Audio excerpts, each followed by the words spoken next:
आफत आहे इश्क ही वॾा ॾींदो थई आज़ार वार ते कंदो थई वार माशूक टेली मोहब्बत में ओ जंहिंखे खुटी खणे करे वञी प्यार डस वञी देह खे ॾींदो जंहिंखे खुटी खणे करे वञी प्यार डस वञी देह खे ॾींदो कदुर वारा सभई मरी विया यार डस वञी देह खे ॾींदो जंहिंखे खुटी खणे करे वञी प्यार डस वञी देह खे ॾींदो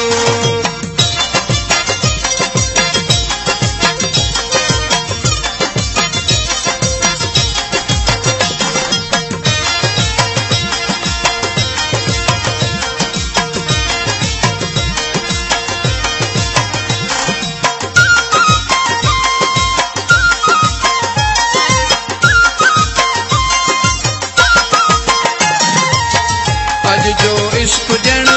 बिजली में हथो आ प्यारो अॼोको साईं पीअंदो रतो आ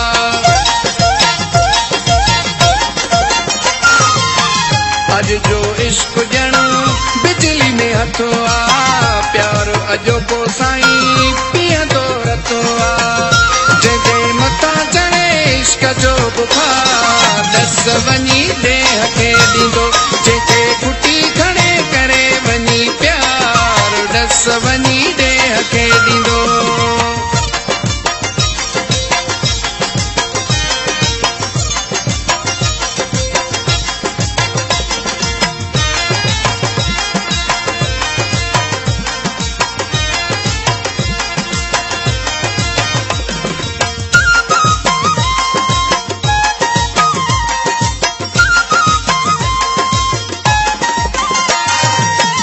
इश्क चरियो वॾा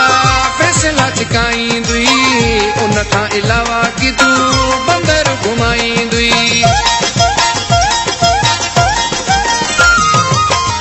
इश्क चरियो वॾा फैसला छिकाईंदुई उन खां अलावा कि तूं बंदर घुमाईंदुई घुमी जेल छॾे थींदो कोई ख्वार डस वञी देह खे ॾींदो जंहिंखे खुटी खणे करे वञी प्यार डस वञी देह खे ॾींदो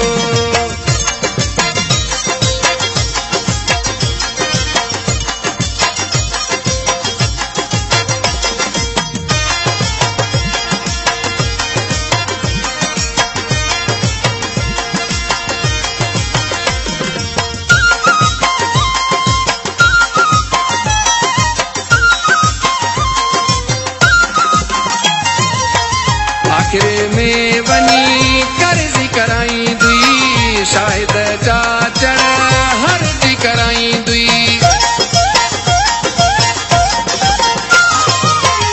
आखिर में वञी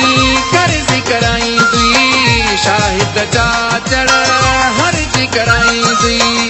जंहिंखां घर वारा बि थी वेंदा बेज़ार डस वञी देह खे ॾींदो जंहिंखे खुटी खणे करे वञी प्यार डस वञी देह खे ॾींदो कदुर